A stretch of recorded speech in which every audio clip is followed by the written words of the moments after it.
저와 함께 나누실 하나님의 말씀은 로마서 15장 1절부터 7절까지의 말씀입니다. 신약성경 로마서 15장 1절부터 7절까지의 말씀, 한 절씩 교독합니다. 믿음이 강한 우리는 마땅히 믿음이 약한 자의 약점을 담당하고 자기를 기쁘게 하지 아니할 것이라.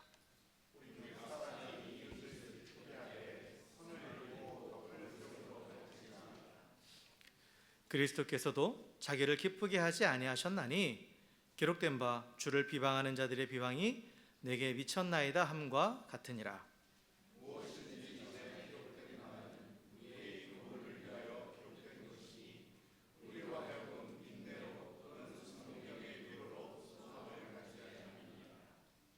이제 인내와 위로의 하나님이 너희로 그리스도 예수를 본받아 서로 뜻이 같게 하여 주사.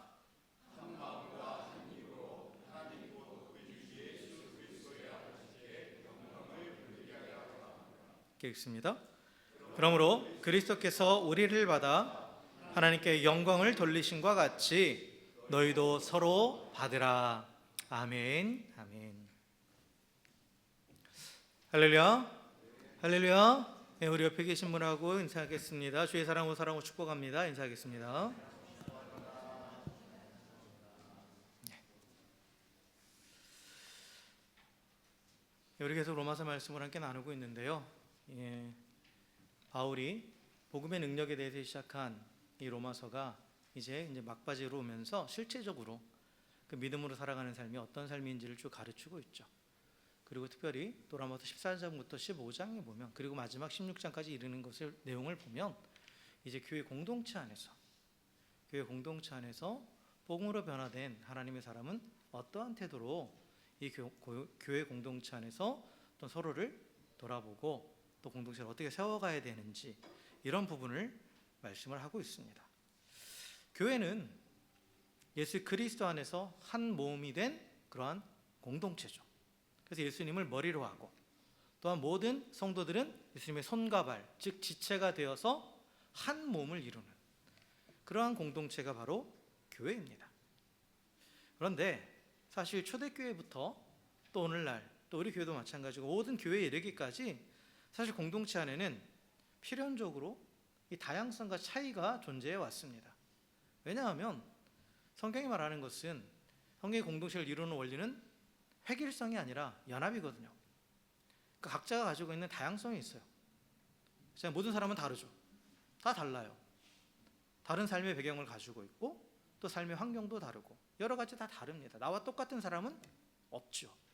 없어요. 그 다양성이 있고 또 생각의 차이가 있습니다. 그렇기 때문에 이러한 다양한 사람들과 다양한 생각들이 모여있는 이 공동체도 당연히 다양성과 차이가 발생할 수밖에 없는 거죠. 그런데 사실 교회뿐만 아니라 모든 공동체 안에서는 이러한 차이들로 인해서 많은 갈등들이 발생해 왔죠. 이게 모든 공동체가 동일하게 겪고 있는 그러한 문제들입니다. 그러니까 바울 당시 로마 교회 역시 이러한 갈등이 있었다라는 거예요. 특히 당시 로마 교회는 이 유대인인 그리스도인들 그리고 유대인이 아닌 이방인 그리스도인들이 함께 모여 있었어요. 그러니까 정말 다양한 거죠. 정말 다양한 사람들이 모여 있는 그런 공동체였는데, 이런 다양한 배경을 가진 사람들이 하나의 공동체를 이루다 보니까 사실 본질에서 벗어난 문제들, 즉 구원의 본질은 믿음이잖아요. 복음과 이런 믿음의 문제가 아닌 다른 비본질적인 문제들로 인해서 갈등이 많이 일어났다는 거예요. 특히 교회가 오늘 본문의 표현에 의하면 강한 자와 약한 자로 나뉘어서 서로 갈등을 하고 있었다는 거죠. 근데 이런 갈등은 비단 이 로마 교회뿐만 아니라 바울이 서신서들의 내용을 보면 대부분의 그 서신서 안에 교회 안에 있는 갈등들에 대한 얘기를 해요. 그래서 특히 어떤 음식의 규정 그리고 어떤 절기 문제, 이런 비본질적인 문제들로 인해서 강한 자와 약한 자로 하나님 서로 교회가 갈등을 하고 있었다라는 거죠. 그래서 바울은 이 로마서 14장과 15장 길게 좀 할애를 하고 있어요. 이 부분을 14장과 15장으로 이르는 이 말씀을 통해서 본질이 아닌 복음이나 믿음이 아닌 비본질적인 문제들로 인해 발생한 이 교회 내 갈등을 어떻게 해결해야 될지를 가르쳐 줍니다. 본질적인 부분을 다루는 것은 아주 단호해요, 바울도. 그러나 그게 아닌 비본질적인 문제를 다루는 것은 우리가 그걸 서로 용납하고 해결해야 된다. 그래서 그걸 어떻게 해결할 것인가 라는 것을 가르쳐 주고 있죠. 그리고 특히 오늘 본문은 이 갈등을 해결하는 열쇠가 누구한테 있냐고 하면 일명 강한 자들에게 있다 라고 말해요. 이 강한 자들의 책임을 지금 강조하고 있습니다.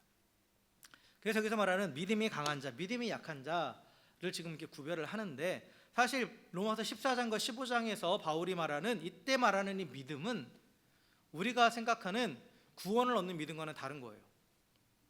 복음을 믿는 믿음과는 다른 것을 말하는 게 다른 것입니다.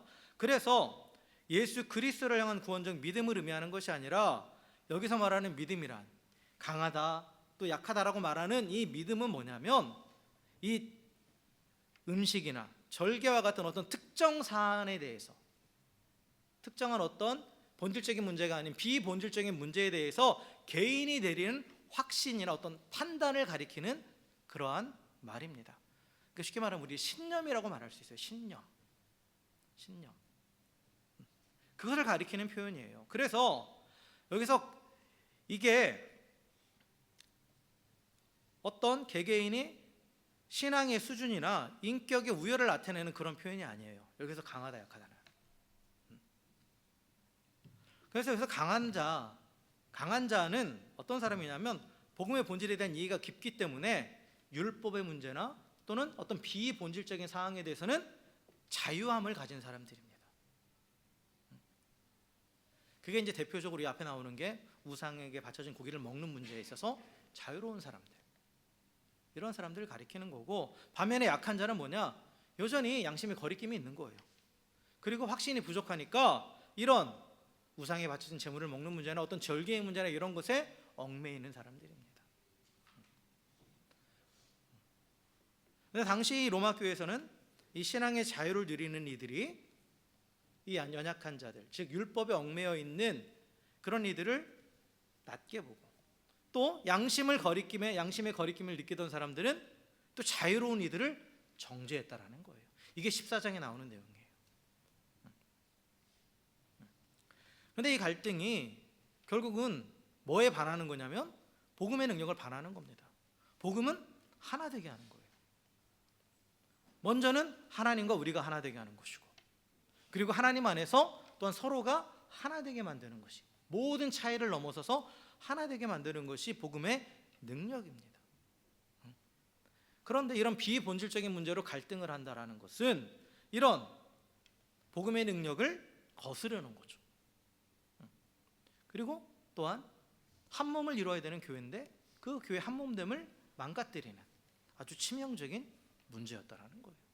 그래서 바울은 교회에게 서신들을 쓸 때마다 이 갈등의 문제를 꼭 다루고 있어요. 그리고 공통적으로 이 갈등을 해결할 책임을 누구에게 두고 있냐? 스스로 믿음이 강하다고 여기는 사람들, 그런 부분에 있어서 자유한 사람들에게 이 책임을 감당하라고 그렇게 강변합니다. 그래서 강한 자는 어떤 사람이냐면 아까도 말씀드렸지만 복음의 본질에 대해서 더 깊은 이해를 하고 있어요. 그러니까 사실 율법에 더 이상 제약을 받지 않아요. 그리고 우상의 제물을 먹는 문제, 이 제물이 나를 더럽힐 수 없다는 걸 알아요. 그리고 다른 여러 비본질적인 문제에 대해서 자유해요. 그런데 바울은 이런 더 많은 영적인 자유와 이해를 가진 자에게 더 큰 책임을 요구하고 있어요. 근데 이게 바로 하나님 나라의 원리입니다. 많이 받은 자에게 많은 것을 요구한다고 말씀하셨죠, 하나님께서. 내가 많은 것을 누리고 있다면 그에 대한 책임이 더 요구된다라는 그런 의미입니다. 그래서 강한 자가 약한 자를 받아주는 것이 쉽지, 약한 자가 강한 자를 받아주는 것은 쉽지 않은 거예요. 왜냐? 강한 자, 자유로운 자는 운신의 폭이 넓죠. 자유롭게 뭘 할 수도 있지만 안 할 수도 있어요. 그렇잖아요. 하지 않을 수도 있어요. 그런데 이 연약한 자들은 하지 말아야 된다는 것에 얽매였기 때문에 그걸 깨고 하는 것이 더 어려운 사람들이죠. 그걸 받아들이기가 더 어려운 사람들이에요.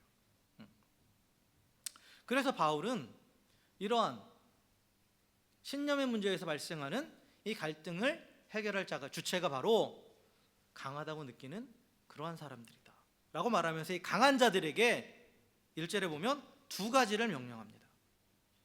그래서 1절에 보면 이렇게 말하죠. 믿음이 강한 우리는 마땅히 믿음이 약한 자의 약점을 담당하고 자기를 기쁘게 하지 아니할 것이라 라고 하면서 두 가지를 명령하는데, 믿음이 약한 자의 약점을 담당하라, 그리고 자기를 기쁘게 하지 말아라, 이렇게 명령하면서 앞에 마땅히라는 표현을 쓰고 있어요.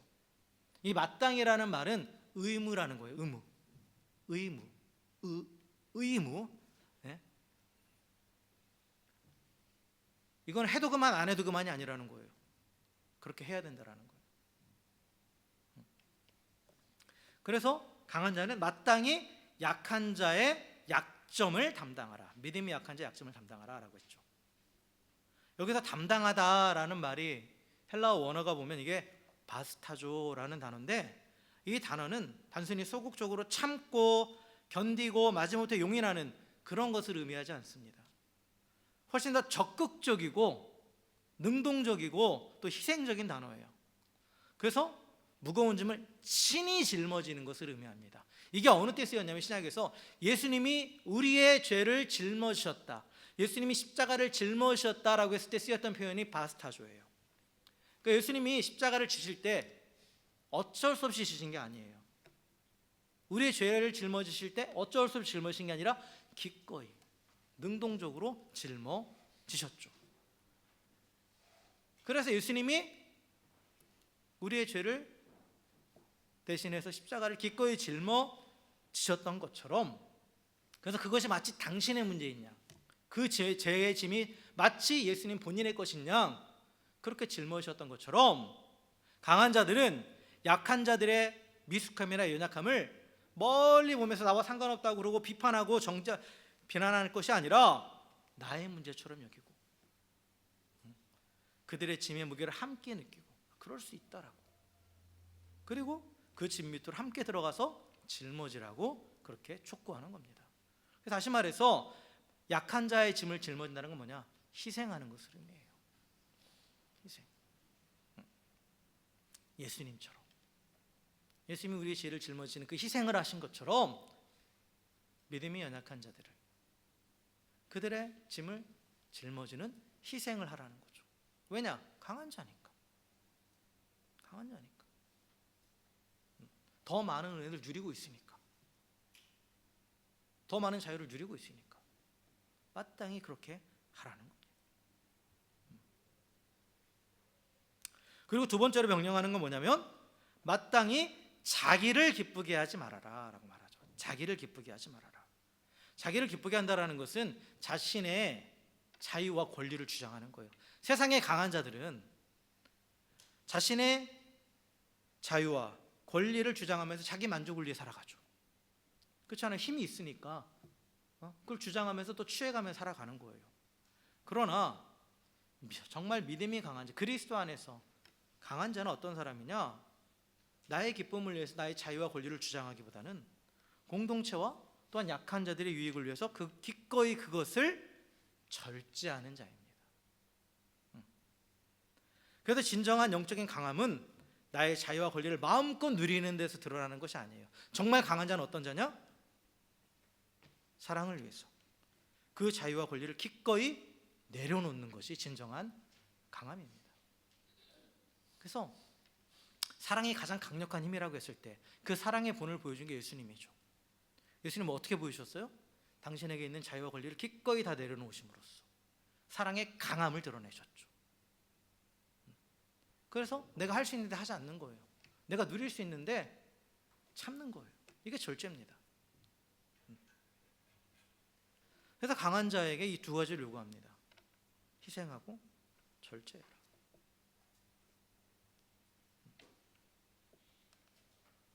그러면서 이 희생과 절제를 통해서 이제 무엇을 추구해야 되느냐라고 했을 때 자기의 기쁨을 추구하는 것이 아니라 희생하고 절제함을 통해서 우리가 강한 자가 추구해야 될 목적이 바로 2절에 나오는데, 우리 각 사람이 이웃을 기쁘게 하되 선을 이루고 덕을 세우도록 할지니라 라고 말하죠. 그러니까 뭐를 추구하라? 자기의 기쁨이 아닌 이웃을 기쁘게 하라는 거예요. 근데 여기서 이웃을 기쁘게 한다는 건 단순히 그의 비유를 맞춰줘라 이게 아니라 선을 이루고 덕을 세우는 겁니다. 여기서 선을 이룬다라는 것은 영적인 유익을 말하는 거예요. 영적인 유익. 그러니까 이 이웃이, 연약한 자가 하나님 앞에서 바로 설 수 있도록 도우라는 거예요. 그리고 또한 궁극적으로 덕을 세운다라고 말했죠. 이 덕은 공동체의 덕을 세우는 겁니다. 그래서 약한 자들이 영적으로 바로 설 수 있도록 선을 행하는 것이고, 그리고 공동체가 온전히 세워질 수 있도록 덕을 세워가는 것, 이게 강한 자에게 주어진 의무이고, 뭐를 통해서 이게 가능하느냐? 희생과 절제를 통해서 가능하다라는 겁니다. 덕을 세운다라는 표현이 있는데, 성경이 말하는 덕의 의미가 쓰여질 때마다 달라요. 다릅니다. 원어도 다른 표현들을 써요. 근데 여기서 덕을 세운다라고 했을 때 이 쓰여진 단어가 오이코노메라는 단어인데, 이거는 원래 문자적인 의미가 뭐냐면 집을 짓다라는 의미예요. 건축하다라는 의미입니다. 이게 비유적인 의미예요. 그래서 여기서 비유적으로 쓰였을 때 덕을 세운다라는 이 말의 의미는 뭐냐면, 먼저는 개인적으로는 신앙이나 인격, 지식, 믿음을 굳건히 하고 성숙하게 만드는 모든 행위와 가정을 표현할 때 덕을 세운다라고 그렇게 말합니다. 그러니까 이게 비유적인 표현이잖아요. 집을 지을 때 기초를 놓고 그 위에 이제 기초를 단단히 다지고 그 위에 하나하나 쌓아 올라가듯이, 개인적으로 신앙의 기초를 닦고 하나하나 성장하고 성숙하는 그 모든 것들을, 과정을 덕을 세운다라고 그렇게 표현을 하는 거예요. 그런데 이게 개인적인 의미만을 가지는 게 아니라 공동체적인 의미도 가지고 있습니다. 그래서 공동체적인 의미는 뭐냐면, 이 자신의 이익보다는 이웃의 유익을 우선하여서 그들의 신앙을 격려하고 굳게 세워줌으로써 공동체 전체가 평화를 이루고 또 함께 온전히 든든히 세워져 갈 수 있도록 하는 모든 것들을 가리키는 게 바로 덕을 세우는 겁니다. 그러니까 결국 이 덕을 세우는 것은 자기만을 위한 게 아니에요. 이웃을 위하고 공동체를 위하는 거죠. 그래서 희생과 절제를 통해서 내 이웃이 영적으로 바로 설 수 있도록 도와주고, 그리고 또한 함께 그 이웃과 함께 만들어낸 이 공동체, 믿음의 공동체가 믿음의 반석에 굳게 설 수 있도록 그 일들을 감당하라는 겁니다. 그래서 바울은 이 덕을 세우는 원리를 여러 서신서에서 강조합니다. 그리고 이 덕을 세우기 위해서는 반드시 그 중심에 뭐가 있어야 되느냐? 사랑이 있어야 돼요. 사랑. 사실 희생도 뭐의 발로예요? 사랑의 표현입니다. 절제도 사랑의 표현이에요. 내가 할 수 있는데 그거를 절제하는 것, 내가 이 사람을 사랑하니까 내가 절제하는 거예요. 그리고 내 일이 아닌데 짐을 지는 것, 그 동기는 뭐예요? 내가 그 사람을 사랑하기 때문에 그런 거죠. 예수님이 우리를 위해서 희생하시고 절제하신 이유도 우리를 사랑하시기 때문이고 하나님을 사랑하시기 때문이었죠. 그래서 바울이 고린도전서 8장 1절에 보면 이렇게 말합니다. 지식은 교만하게 하며 사랑은 덕을 세우나니. 그래서 이 사랑이라는 것이 희생과 절제로 나타나는데, 우리가 사랑으로 희생하며 절제할 때 우리는 단순히 내가 어떤 선하고 착한 사람이 되는 것이 아니라 그걸 넘어서서 교회 공동체 전체가 그리스도의 몸으로 온전히 자라게 하는데 기여하는 것입니다. 그래서 강한 자에게 자신의 기쁨을 추구할 게 아니라 이웃의 기쁨을 추구하면서 결국 궁극적으로 어떻게 하라? 그리스도의 몸인 교회를 바로 세우는 데 힘써라 이거예요.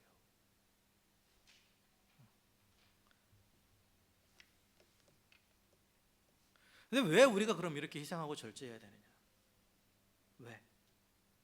왜 막 자유를 누릴 수 있고 권리가 있는데 왜 그걸 희생하고 절제해야 되느냐라고 했을 때 바울은 그 근거를 3절에서 말합니다. 그리스도께서도 자기를 기쁘게 하지 아니하셨다라고 말하죠. 예수님도 그러셨다라는 거예요. 예수님도. 모든 성도가 따라가야 될 모범은 누구입니까? 예수님이죠. 예수님이에요. 우리는 다 주님을 닮기 원한다고 말해요. 그럼 주님을 닮아가는 것은 뭐냐? 그분의 발자취를 따라가는 거예요. 그래서 예수님이 자기를 기쁘시게 하지 않았다. 그러면서 주를 비방하는 자들의 비방이 내게 미쳤나이다 함과 같으니라 라고 이렇게 표현하고 있죠. 예수님은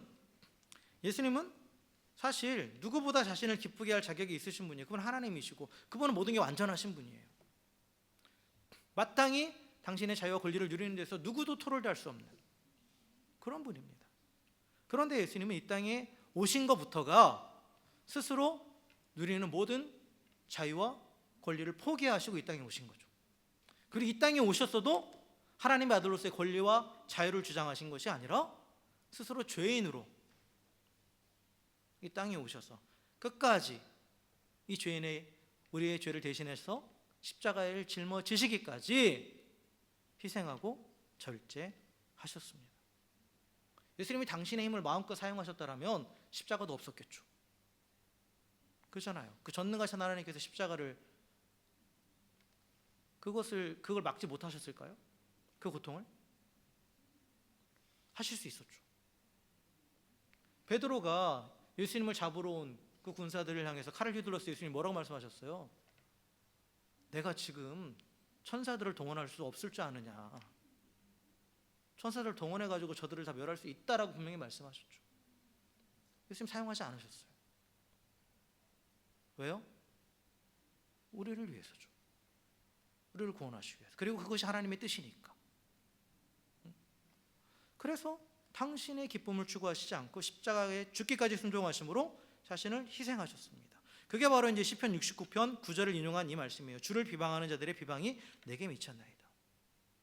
스스로 예수님께서 그 모든 죄인들이 당해야 되는 수치와 비방을 당하시고 또한 하나님을 대적하는 자들이 하나님을 향해서 하는 그 모든 모욕과 그 비방을 예수님께서 다 담당하셨다라는 거예요. 왜요? 우리를 사랑하시니까. 우리를 구원하시기 위해서. 그 하나님이신 그 예수님께서 자신의 전 세계를 통해서 이렇게 지극한 자기의 절제와 희생을 보여주셨기 때문에 그러한 사랑을 받은 자로서 그래서 구원받아서 이 자리에 있는 성도가 형제의 연약함 때문에 나의 작은 자유와 작은 권리를 절제하고 희생하는 것은 마땅하다라는 거예요. 당연한 거 아니냐 이거죠. 당연하다 이거예요.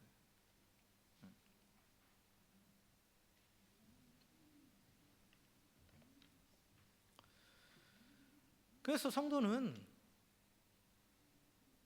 삶을 한마디로 말하면 절제입니다. 절제. 성경은 절제하지 못해서 망하는 사람들을 많이 보여줘요. 하나님 은혜를 부어주시지 않아서 망하는 게 아니라 하나님 은혜를 부어주셨는데도 절제하지 못해서 망하는 사람들이 나와요. 그 대표적인 예가 솔로몬입니다. 솔로몬은 누구보다 많은 걸 받았죠. 하나님으로부터. 그런데 절제하지 않았어요. 자기 마음대로 하나님 주신 힘과 권세와 능력을 사용했어요. 그러다 결국 하나님을 떠나버리고 그 말년은 비참하게 되죠. 여러분 솔로몬의 화려함을 우리가 되게 부러워하잖아요. 근데 성경의 뉘앙스는 그 화려함에 대해서 말하는데 자세히 들여다보면 그 화려함에 대해서 그렇게 누렸던 그 절제하지 못함을 드러냅니다. 오히려 솔로몬이 절제하지 못하는 자였으면 그래서 그렇게 낱낱이 기록하고 있는 거예요. 솔로몬의 부에 대해서.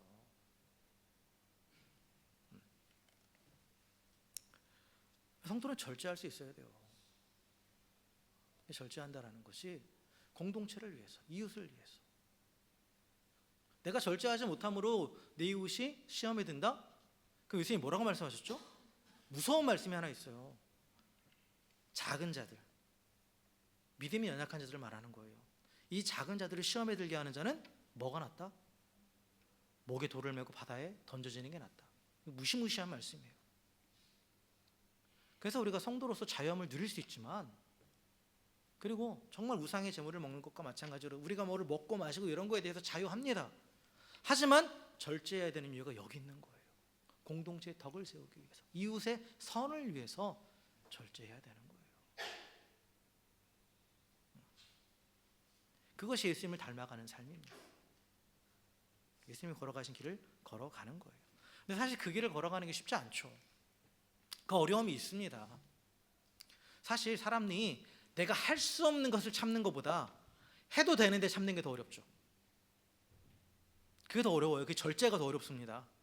엄밀히 말하면 없을 때는 없으니까 아예 못하는 거예요. 그렇지 않나요? 돈이 없을 때는 없으니까 그냥 사는 거예요. 근데 돈이 남아 돌아, 물질이 넘쳐. 근데 그거를 절제하는 거, 사용하지 않고, 내 육신을 사용하지 않고 그걸 참아내는 거 어렵죠. 내가 권세가 없을 때는, 군대를 비유를 주면 일행병 때는 고참이 뭐라고 하든 뭘 시켜도 무조건 참고 해야 돼요. 그때는 내가 힘이 없으니까. 근데 병장이 되면 권세가 있어요. 그렇죠? 대장 밑에가 병장이래잖아요. 대장 위에인가? 포스타 위에가 병장이래잖아요. 그때 참는 게 어려워요. 내가 가지고 있는 힘을 휘두르지 않는 게 더 어렵죠. 쉽지 않아요, 사실 절제가. 저는 인내보다는 절제가 더 힘들다고 봐요. 인내보다는. 물론 다 힘들지만. 그리고 절제가 돼야 또 인내가 돼요. 사실 하고 싶은 걸 참아내야 하기 싫은 걸 할 수 있어요. 그래서 이 절제하는 게 쉽지 않고 희생하는 건 더더욱 쉽지 않죠. 나의 것을 포기하는 것은. 그렇기 때문에 또 바울은, 또 성경은 우리가 계속해서 그 인내하고, 계속해서 절제하고 또 희생할 수 있는 그 동력이 어디 있는지를 가르쳐 줍니다. 그게 바로 4절의 말씀에 무엇이든지 전에 기록된 바는 우리의 교훈을 위하여 기록된 것이니 우리로 하여금 인내로 또는 성경의 위로로 소망을 가지게 함이니라 라고 말해요. 그러니까 사실 절제하고 희생하는 것은 우리가 견뎌내야 되는 거예요, 때려 보면. 그런데 이거 쉽지 않은데 이걸 가능하게 하는 힘이 어디서 온다? 하나님의 말씀이다. 이 말씀에는 위로의 말씀이 있고 또 말씀은 우리에게 소망을 줘요. 그러니까 지금 당장 내가 절제하고 희생하는 이 모든 것들에 대해서 하나님이 알아주신다라는 거예요. 그리고 또한 미래의 소망, 하나님이 다 갚아주신다라는 거죠. 확실한 소망이 있다라는 거예요.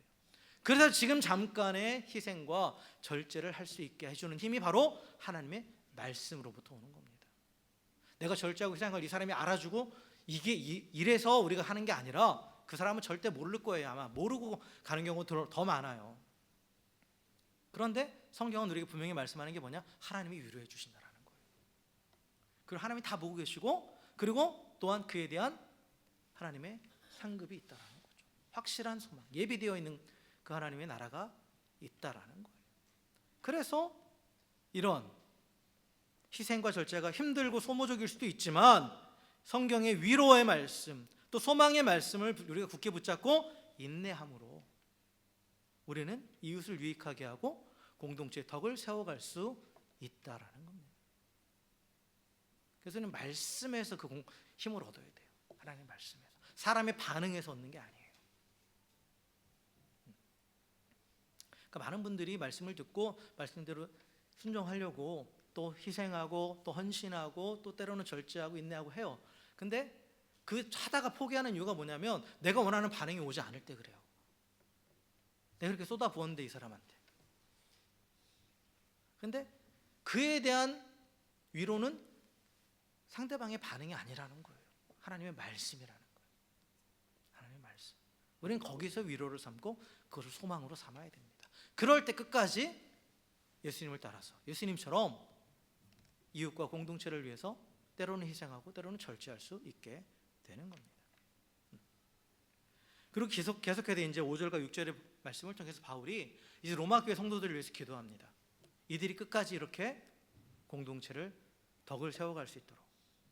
그래서 하나님의 도우심을 구하는 거예요. 사실 이게 인간의 힘으로 되는 게 아니라는 거죠. 하나님이 도와주셔야 된다는 거예요. 그래서 5절에 보면 이렇게 기도하죠. 이제 인내와 위로의 하나님이 너희로 그리스도 예수를 본받아 서로 뜻이 같게 하여 주사라고 말해요. 하나님을 뭐로 소개합니까? 인내와 위로의 하나님이라는 거예요. 하나님이 우리 가운데 위로를 해주시고 그럼으로써도 소망을 주심으로써 우리를 또 인내하게 하시는 분. 사실 우리가 견뎌낼 수 있는 힘도 하나님으로부터 오는 겁니다. 말씀이 곧 하나님이니까. 그래서 이 하나님이 주시는 인내와 위로를 통해서 어떻게 알아? 서로 뜻이 같게 해주신다는 거죠. 하나님께서 뜻을 하나로 만들어 주시는데, 그런데 그 중요한 원리가 있어요. 같은 뜻을 이룬다라는 것이 생각이 똑같아진다 그런 의미가 아니에요. 의견이 통일된다 그런 의미가 아니에요. 다 똑같이 어떻게 된다? 그리스도 예수를 본받는 거예요. 그리스도 예수를. 그래서 뜻이 같아진다는 게 어떤 뜻을 획일화시키는 그런 것을 의미하는 게 아닙니다. 여전히 달라요. 다를 수 있어요. 그런데 무엇 때문에 하나 될 수 있어요? 그리스도 안에서 하나 될 수 있다라는 거예요. 그리스도 안에서. 다 똑같이 예수님을 본받게 되면, 다 똑같이 예수님처럼 또 이웃을 위해서 희생하고 절제하게 되면 뜻이 달라도 하나 될 수 있는 거죠. 모든 지체가 그리스도를 본받을 때 더 이상 자기의 기쁨을 추구하는 것이 아니라 이웃의 유익을 추구하게 되고, 또한 공동체의 덕을 세우기 위해서 기꺼이 자신을 희생하고 절제하게 되니까, 그러니까 바울은 그리스도를 본받게 해달라고 좀 기도하고 있는 거예요. 그래서 이렇게 그리스도를 본받아서 서로가 뜻이 하나가 될 때, 그때 일어나는 일이 뭐냐? 한 마음과 한 입으로 하나님 곧 우리 주 예수 그리스도의 아버지께 영광을 돌리게 하러 하노라 라고 말해요. 뭐냐? 하나됨의 극치. 그리스도 안에서 온전히 하나 되었을 때 일어나는 일이 뭐냐? 온전한 예배가 드려진다라는 거예요. 온전한 예배. 그리고 예배를 통해서 뭐가 나타나요? 하나님의 영광이 나타나는 거죠. 여러분, 교회 하나님의 영광을 가리는 가장 큰 장애물이 뭐냐면 교회의 분열입니다. 복음은, 하나님이 주신 복음은 뭐냐면, 복음으로 인해서 교회가 탄생했잖아요. 복음은 평화를 말해요. 하나됨을 얘기합니다. 근데 복음으로 인해 세워진 교회가 서로 다투고 분열한다? 그럼 그 교회는 복음의 능력이 사라진 것이고 하나님의 영광이 사라진 것이죠. 그리고 오히려 하나님의 영광을, 하나님을 모욕하는 그런 존재로 전락해 버리는 겁니다. 그래서 교회 공동체가 분열하여 서로 비판하고 다툴 때 하나님께 영광을 돌리는 예배가 온전히 드려지지 못하는 겁니다. 아무리 겉으로 화려하게 예배를 드려도 그 안에 분열이 있고 다툼이 있다라면, 그러면 그 예배 가운데 하나님이 임하시지 않는 거예요. 그래서 예배가 그냥 형식이 되어버리는 거고, 그 예배 안에 살아계신 하나님의 역사가 나타나지 않고 하나님의 영광이 나타나지 않는 거죠. 그래서 하나님이 받으시는 예배는 어떤 예배냐? 모든 지체가 한 마음을 가지고, 즉 그리스도 안에서 한 마음을 가지고 한 입으로 하나 되어서 하나님을 찬양하는 그러한 예배를 하나님께서 받으시는 거예요. 그래서 유대인이나 이방인이나 강한 자나 약한 자나 그 모든 차이가 있고 다양한 자들이 그 모든 차이를 뛰어넘어서 한 마음이 되고 그리스도 안에서 마음이 하나로, 뜻이 하나로 합해지고, 그리고 하나의 목소리로 하나님을 찬양하는 예배의 자리에 하나님이 임하시고 하나님의 영광을 받으십니다. 그리고 그 예배를 통해서 세상에 하나님의 영광이 드러나는 거죠. 그래서 바울이 이 로마 교회에 이러한 예배 공동체가 되도록, 그리스도 안에서 한 마음이 되어서 하나님을 찬양하는 그러한 예배 공동체가 되도록 그렇게 기도하고 있는 겁니다. 그리고 마지막으로 이제 7절에서 이제 이 부분은, 이 논의를 마무리하는 가장 중요한 말을 해요. 7절 한번 읽어볼까요? 다 같이 시작. 그러므로 그리스도께서 우리를 받아 하나님께 영광을 돌리심과 같이 너희도 서로 받으라. 우리가 서로를 받아들여야 되는 가장 근본적인 이유는 뭐냐? 그리스도께서 먼저 나를 받으셨다라는 거예요. 나를. 여기서 받는다라는 말은 그냥 단순히 뭐 이렇게 용인하고 뭐 환영한 이런 의미가 아니라 진정한 가족의 구성원으로 수용한다라는 거예요. 그리고 사랑과 관심으로 대한다라는 겁니다. 그런데 예수님이 먼저 우리를 이렇게 받으셨다라는 거예요. 예수님 우리를 받으셨을 때 우리의 상태는 어땠죠? 성경이 분명히 말합니다. 우리는 어땠어요? 아직 죄인 되었을 때예요. 아직 죄인 되었을 때입니다. 연약할 때, 죄로 인해 더러워졌을 때, 하나님과 원수 되었을 때, 그때에도 예수님은 우리를 조건 없이, 그리고 그 모습 그대로 받아 주셨습니다. 이것을 상징하는, 이 땅에서 오셔서 예수님 보여주신 이 상징적인 사건이 뭐냐? 문둥병자를 만져주시는 거예요. 누구도 받아들일 수 없는 그런 문둥병자. 절대 손을 대서는 안 되고 마을 밖으로 쫓아내야 되는 그런 문둥병자를 예수님께서 직접 만지시죠. 그 문둥병자가 바로 우리예요. 그런 우리를 그 모습 그대로 받아주셨다라는 거. 그 완벽하게 거룩하고 깨끗하신 하나님 예수님께서 더없이 더럽고 비참한 상태인 우리를 그 모습 그대로 조건 없이 받아주셨는데, 그렇다면 그런 은혜를 경험한 자로서 어찌 비본질적인 문제로 내 눈에 보기에 좀 다르다 하더라도, 내 생각과 다르다고, 또 내가 보기에 좀 부족해 보인다 하더라도 어찌 우리가 그들을 내치겠어요? 받지 못한다고 말할 수 있겠습니까? 여러분, 그리스도의 십자가 앞에 서면 우리가 그토록 중요하게 여겼던 차이들은 사실 너무 사소한 거예요. 아무것도 아닌 겁니다. 예수님이 우리를 용납하셨기 때문에, 다른 이유가 없어요. 예수님이 나를 용납하셨기 때문에. 내가 예수님한테 깨끗해요? 아니잖아요. 한없이 더러운 존재였던 나를 그 거룩하신 분이 받아주셨는데 내가 뭐라고 다른 사람을 판단하면서 내 보기에 좀 더러워 보인다고 그를 거부하겠어요? 그건 말이 되지 않는 거죠.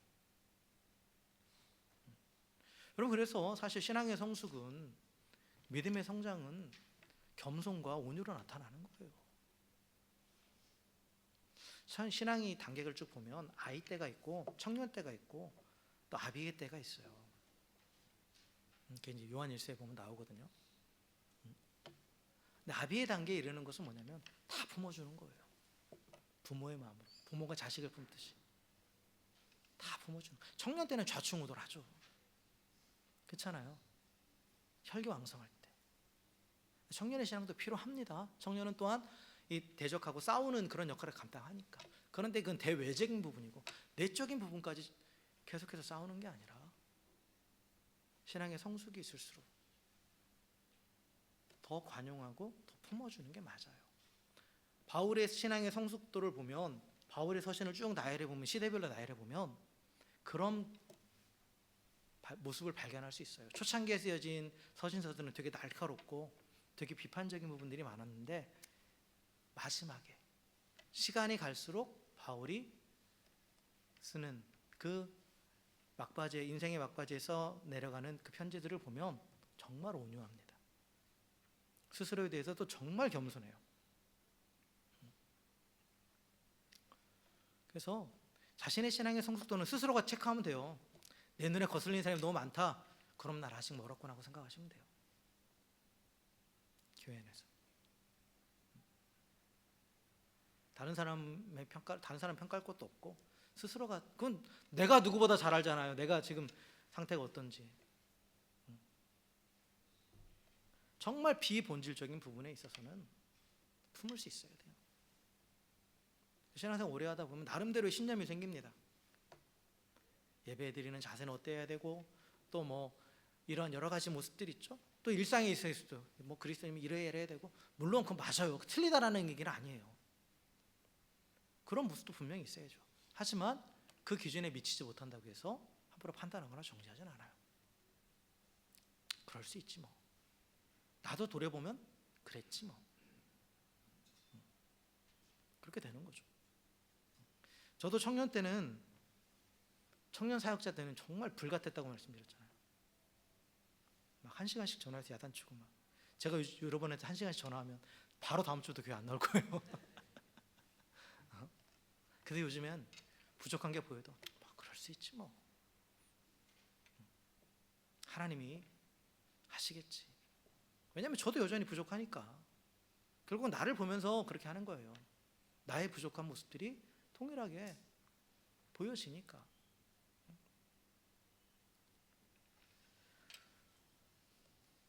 그래서 우리가 서로를 용납하는 이것이 결국은 뭐냐? 하나님께 드리시는 예배라는 거죠. 그게 하나님께 영광을 돌리는 거라는 거예요. 그래서 허물 많은 우리를 받으신 그리스도를 본받아서 우리도 이 비본질적인 문제에서 다른 생각을 가지고 있거나, 때로는 내가 보기에 너무 연약해 보이는 그러한 형제를 기꺼이 받아들일 때 하나님의 영광이 우리 공동체를 통해서 더욱 세상에 나타나는 것입니다. 자, 말씀을 정리합니다. 사랑하는 성도 여러분, 오늘 우리는 이 로마서 15장의 말씀을 통해서 하나님이 기뻐하시는 공동체, 또 하나님이 받으시는 예배, 하나님이 영광에 나타나는 예배 공동체를 세우는 그런 원리들을 배웠습니다. 교회 안에 다름이 있을 때 비본질적인 부분에 있어서 먼저 우리가 취해야 될 태도는 뭐냐? 약한 자의 짐을 함께 짊어져야 합니다. 나의 자유와 권리를 주장하기보다는 이웃과 공동체를 사랑하기 때문에 기꺼이 희생하고 스스로의 자유와 권리를 절제할 수 있어야 됩니다. 그리고 또한 우리가 계속해서 이 공동체의 하나됨을 유지하도록 스스로 희생하고 절제하기 위해서는 먼저 그 길을 걸어가신 예수님을 바라봐야 합니다.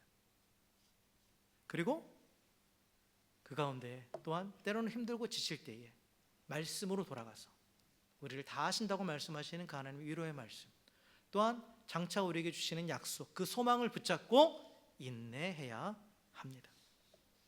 그리고 세 번째로 우리가 이 모든 이 하나됨을 유지하기 위해서 하는 이 모든 실천의 궁극적인 목표는 교회가 그리스도의 마음으로 하나 되어서 한 마음과 한 입으로 하나님께 영광을 돌리는 온전한 예배 공동체를 이루는 것입니다. 그리고 마지막으로 우리가 절대 잊지 말아야 될 것, 우리가 서로를 받아야 되는 가장 근본적인 이유는 바로 예수님께서 나를 먼저 아무 조건 없이 받아주셨기 때문입니다. 그래서 우리는 하나됨을 유지하기 위해서, 하나님의 영광을 나타내는 예배 공동체를 유지하기 위해서 이 모든 것들을 실천해 나가야 돼요. 그래서 우리가 어떻게 희생하고 절제할 수 있느냐, 약한 자의 약점을 담당할 수 있느냐라고 했을 때 그것은 어떤 판단하고 싶은 마음을 누르고 대신 격려의 말을 건네는 것이 또한 약한 자의 힘을 같이 지는 거죠. 그리고 나의 편안함, 나의 시간을 내려놓고 또 상대방을 배려하는, 내가 편한 사람만 찾아가는 것이 아니라, 나와 맞는 사람만 찾아가는 것이 아니라 다르다 할지라도 내가 먼저 다가가고 그의 반응에 상관없이 그런 작은 실천을 통해서 우리는 선을 이루고 덕을 세우는 기쁨을 누리게 됩니다. 우리가 선을 이루고 덕을 세우자는 건 하나님이 기뻐하시죠? 하나님의 기쁨은 우리 가운데 임하게 돼 있어요. 하나님만 기쁘고 그 끝이 아니에요. 그래서 하나님의 기쁨에 동참하게 되는 겁니다. 사랑하는 성도 여러분, 그리고 또한 우리가 예수께서 우리를 받으신 것처럼 서로를 받는 것은 또한 단순히 교회 안의 평화를 지키는 것 이상의 일을 하는 거예요. 그게 뭐냐면 마지막 날에, 요한계시록에 보면 마지막 날에 하나님 나라에서 이루어지는 예배에 대한 내용이 나오잖아요. 거기에는 온 나라와 백성과 족속들이 각기 다른 방언으로 하나님을 찬양하는 하늘의 예배가 그려져요. 그게 오늘날 우리가 서로의 다름을 용납하면서 한 마음을 위해서 하나님을 찬양할 때 그 하나님 나라의 마지막 날의 그 예배가 이 땅에서 실현되는 거예요. 그래서 이 구원의 완성을 우리가 미리 맛보게 되는 거고, 그리고 하나님의 구원의 사역에 동참하게 되는 것입니다. 그래서 우리가 희생과 절제로 서로를 받아주고 용납하는 것은 하나님의 이 구원의 계획에 동참하는 그런 거룩한 행위라는 거죠. 그래서 우리가 서로 사랑으로 받아줘서 이 덕을 세우는 일에 힘을 쓸 때 인내와 위로의 하나님께서 우리에게 감당할 힘을 주셔서 공동체를 하나 되게 하실 줄 믿습니다. 그래서 우리 아들레드 은혜교회가 그리스도의 사랑으로 서로 용납함으로 하나가 되어서 하나님께 온전히 영광을 돌리고 또 하나님의 영광을 나타내는 거룩한 예배 공동체가 되기를 주님의 이름으로 간절히 축원합니다. 함께 기도하겠습니다.